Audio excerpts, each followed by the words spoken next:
আজ আমার এক বন্ধুর বিয়ে, বন্ধু প্লাস ফ্যামিলি রিলেটিভ আমাদের।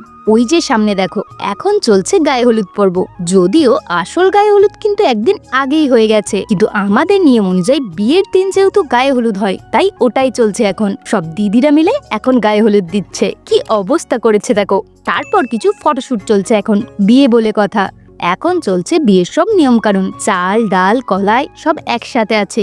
এবার ওটা এভাবে মেশাতে হয়। সব মিশিয়ে দেবার পর ওই জায়গা থেকে একটা কলাই নিয়ে ভাঙতে হয়। কেন করা হয় আমি জানি না, কিন্তু ছেলে হোক বা মেয়ে, সবার বিয়েতেই এই নিয়মগুলো কিন্তু হয়। তারপর শিল নোড়া দিয়ে কিছু একটা ভাঙতে হয়। ওই যে দেখো সামনে, মানে শিলের নিচে একটা মাটির কিছু থাকে, যেটাকে ভাঙতে হয় এইভাবে পায়ে করে। দুপুর বেলা খেয়ে দিয়ে চলে এসেছিলাম বাড়ি। রাত্রিবেলা বরযাত্রী যাবো বলে রেডি হয়ে নিয়েছি। তবে এটা পরার পর আবারও ড্রেস চেঞ্জ করে এটা পরি, আর আমার মনে হলো এটা পরেই বেশি ভালো লাগছে। তো চলো যাওয়া যাক। বিয়ে করতে যাবার আগে এখন চলছে আশীর্বাদ, ঠিক যেমন বলির আগে সিঁদুর লাগানো হয়।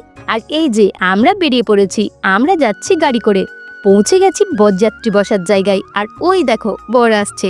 আগে বরযাত্রী ঢুকে গেছে, তারপর আসছে বর। বিয়ের লগ্ন ছিল 2টোর পর, আর রাতও অনেকটাই হয়ে গেছিল, তাই একটু এইদিক ওইদিক ঘুরে চলে এসেছিলাম খাবার প্যান্ডেলে। এই দেখো আমাদের টেবিলের এই অবস্থা।